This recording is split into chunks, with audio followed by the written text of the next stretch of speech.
American. So please join me in giving a warm National Press Club welcome to Herman Cain.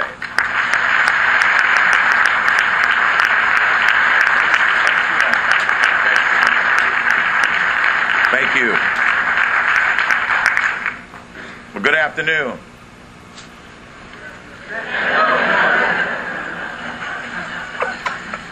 I normally speak to audiences that are alive, and nice to know that you're responding back. I'm delighted to be here. Mark, thank you for that introduction. Before I begin, I want to take a few seconds of my time to recognize a gentleman who has worked here at this club for 44 years and who has some special coincidences with me and my campaign. His name is Mr. Andrew Price.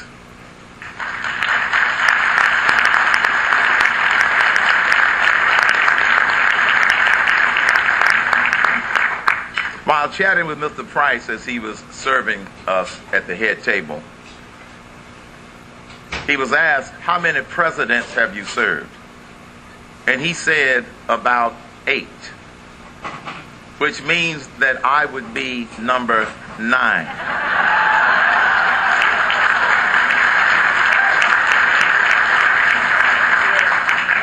Now, some things you might call coincidental. I call it a good sign. About 3 weeks ago or 2 weeks ago, we started hitting the top tier of those running for the Republican nomination. And so for a couple of weeks now, I've gotten used to what it feels like to be near the top. And as a result of today's big news story, I really know what it feels like to be number 1. Renewing America. We indeed need to renew America because America has become a nation of crises. We have an economic crisis, a national security crisis. We've got an energy crisis, a spending crisis, a foreign foggy policy crisis, a moral crisis. And the biggest crisis we have is a severe deficiency of leadership, in my opinion, in the White House.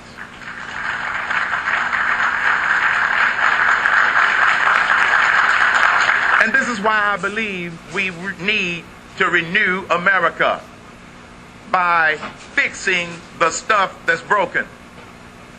There's a difference between a typical politician and a businessman, which means that there's a difference between Herman Cain and those vying for the Republican nomination.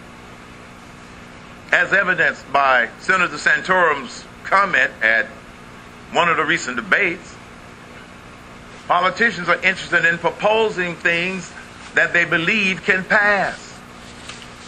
Businessmen propose things that fix the problem.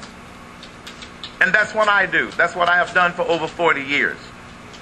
So I want to spend a few minutes before the question addressing 2 of our most critical issues that we need to be bold about in order to begin the renewal process for this great nation. Let's start with national security. My national security philosophy is an extension of the Reagan philosophy. Reagan's philosophy was peace through strength. The Cain philosophy, peace through strength and clarity. We need to clarify who our friends are, clarify who our enemies are, and I happen to believe we must stop giving money to our enemies as part of my foreign policy philosophy. And the reason we need to clarify who our friends are is such that we can tell the rest of the world who we're going to stand with, such as in a Cain presidency, there will be no doubt that the United States of America will stand firmly with Israel.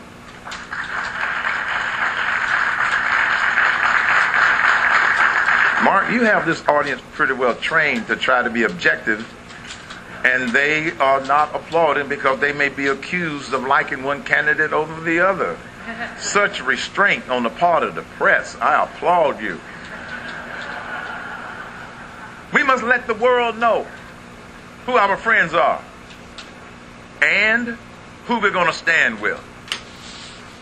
I don't believe that you need to have extensive foreign policy experience if you know how to make sure you're working on the right problems, establishing the right priority, surrounding yourself with good people, which will allow you to put together the plans necessary to solve the problem.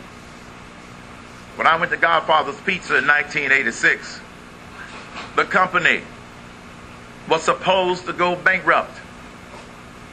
I had never made a pizza.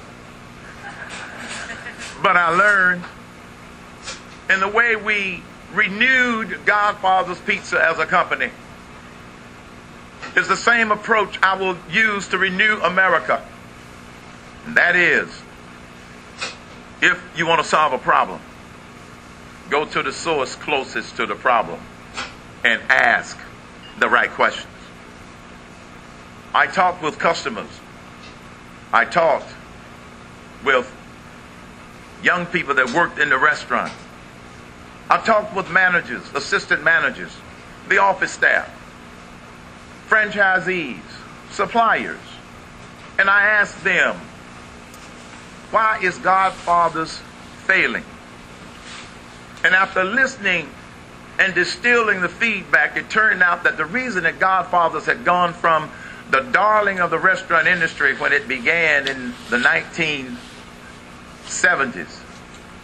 in the 1980s rather, until now it was on a failing trajectory, was that Godfathers were trying to do too much with too little, too fast. It had lost its focus. That is what I believe is America's problem. We've lost our focus. And in order to renew that focus, we must address its most pressing problems boldly. The second point about foreign policy is that I also have what I term and what we term foreign policy common sense. You don't announce, in my humble opinion, that you're going to pull the troops out of Iraq, reduce the troops in Afghanistan, and then send an email to the enemy, let them know what you're going to do. That's not how you fight wars. And number three, relative to all of the conflicts that we're engaged in, I will do something that apparently this president is not doing. I will listen to the commanders on the ground because they're closest to the problem.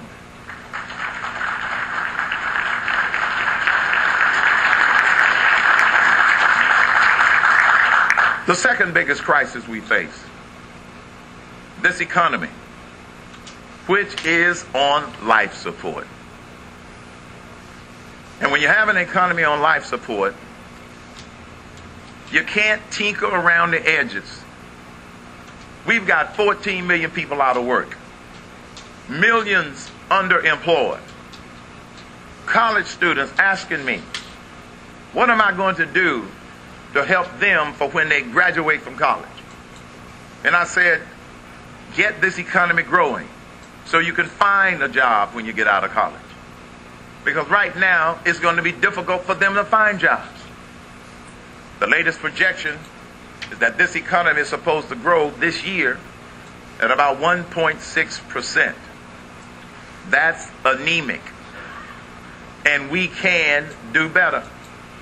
And when you consider the fact that we are going to grow at 1.6%, and we've been at this anemic rate for several years now, and China is growing at double digits, plus or minus some change, even on that small base, and our base being much bigger, we run the risk of losing our economic superpower status.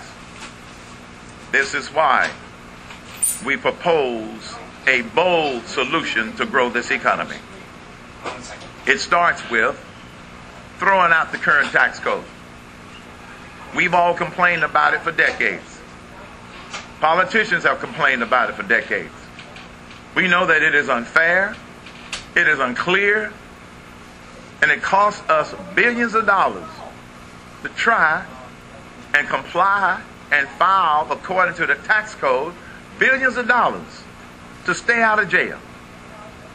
We shouldn't have to be on the defensive when it comes to paying our taxes. So we throw out the current tax code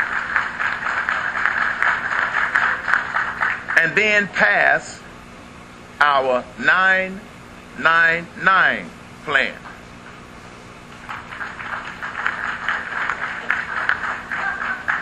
How sweet it is. As Jackie Gleason would say, 999. Mark has already described you the basic components, but let me give you some additional description about how and why we came up with that. We wanted it to be simple. 999. We wanted it to be transparent. There are no hidden nines. We wanted it to be efficient so we don't have to spend billions of dollars just trying to file. And 4, we wanted it to be fair. Not fair according to Washington's definition of fair, but according to Webster's definition of fair, which means that everybody's treated the same. No loopholes. No loopholes. Secondly, we often challenge on why would you introduce another component for government to tax us on? The sales tax. By introducing a national sales tax. The trade-off is I'm willing to fight and defend keeping the national sales tax rate at 9% in place of throwing out an 82,000-page tax code that allows the government to try and pick winners and losers, that allows the government through the IRS to harass us. And those of you that have ever been through something like that, you know exactly what I'm talking about. And so the idea is we wanted to broaden the base. If we did not add in the national sales tax piece, the only way we could have generated additional revenue is to raise taxes. What we have done is effectively lowered taxes to the lowest possible rate for everybody. Now, 2 misperceptions about the 999 plan that I would like to clarify. First, there isn't a 909 plan.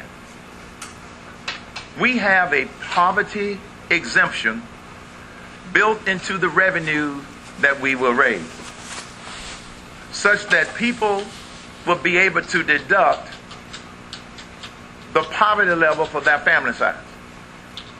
So that if a family, for example, is at poverty level or below, their tax rate on that middle 9 will be 0. That's not a new plan. It's been in the analysis all along. We didn't call it 909, but we allowed for that deduction in generating the same amount of revenue. So it's not a new plan. I have not tweaked it because of the criticism. And like I mentioned in one of the debates, when I was attacked by my opponents, they didn't read the whole plan. We also have something called opportunity zones. Opportunity zones. Opportunity zones will be cities that will be able to qualify if they compete with other cities for even more generous deductions, such that cities will have an opportunity to help get themselves back on their feet, like Detroit, where we were just a week or so ago. Detroit needs some help. And so the opportunity zones are not more entitlement programs. They are empowerment programs, which is how we will renew this nation. We also had the objective of replacing 5 taxes with these 3. And according to the analysis we do, we replace corporate income tax, personal income tax, capital gains tax, the death tax, and the biggest tax that a lot of people pay, the payroll tax, and replace it and collect the same amount of revenue with 999. Yes, it's a bold idea and a bold plan, but America can't wait. 14 million people that can't find jobs can't wait. People that are underemployed can't wait. And some of the criticism has been, well, it is a VAT. I don't care what you call it. But if you want to call it a VAT on that sales tax piece, it's one rate, 1 point. We are simply taking invisible taxes and replacing it with one visible tax. When you buy a loaf of bread, it is estimated that that loaf of bread contains at least 30 to 40% more cost because of all of the taxes that have to be paid along the way. You just don't see them. The farmer pays taxes on his profits if he makes a profit. The flour miller pays a tax. The baker pays a tax. The truck driver that delivers the bread to the store pays a tax. And the grocery store, if it makes a profit, pays a tax. Who do you think pays those taxes?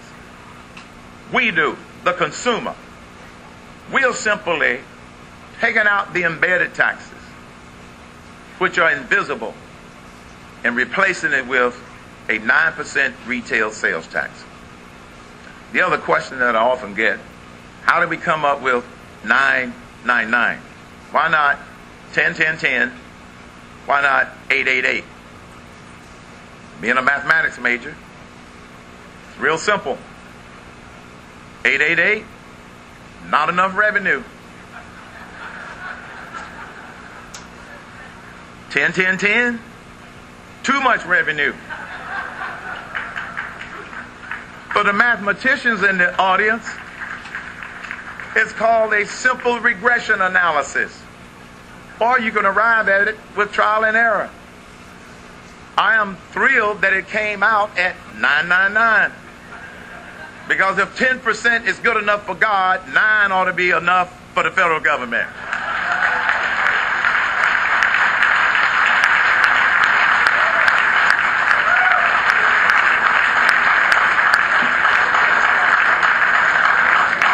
And so, I'm a firm believer that we can renew America. But we've got to get this economy growing. We also have got to get our spending down. Not just the rate, which is how they define spending cuts in Washington, D.C. We've got to get the absolute amount down. And I happen to believe that the American people are ready for this renewal, which is why I'm running for President of the United States of America. Mark?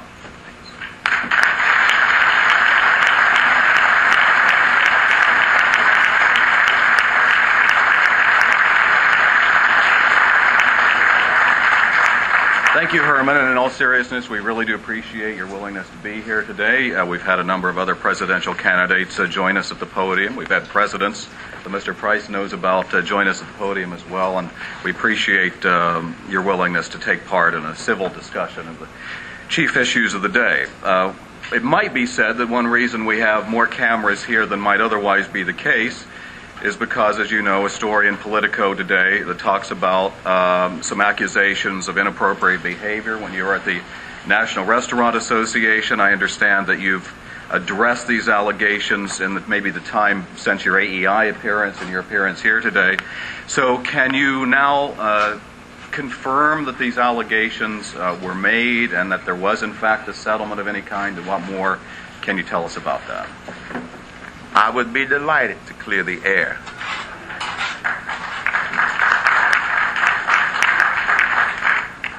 Number one, in all of my over 40 years of business experience, running businesses and corporations, I have never sexually harassed anyone. Number two, while at the Restaurant Association, I was accused of sexual harassment. Falsely accused, I might add. I was falsely accused of sexual harassment, and when the charges were brought, as the leader of the organization, I recused myself and allowed my general counsel and my human resource officer to deal with the situation. And it was concluded after a thorough investigation that it had no basis. As far as a settlement, I am unaware of any sort of settlement. I hope it wasn't for much, because I didn't do anything. But the fact of the matter is, I'm not aware of a settlement that came out of that accusation. Per the article, 2 anonymous sources claiming sexual harassment. We're not going to chase anonymous sources when there's no basis for the accusation. I would draw your attention to the 3 people mentioned near the end of the article that were at the Restaurant Association as past chairman, and incoming chairman of the board, who would have known about this if it had turned out, in fact, to be a charge with some validity. But it was not. And so, as a result, I have never sexually harassed anyone, and those accusations are totally false. Yeah.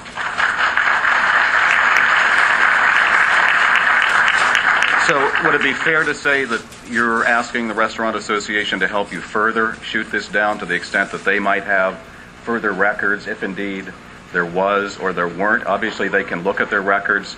It might have affected their insurance. They might have had to book, such a payment. Will you be getting back to us in the coming days to verify or shoot it down entirely? Mark, no, there's nothing to shoot down. And secondly, the policies of the Restaurant Association is not to divulge that information.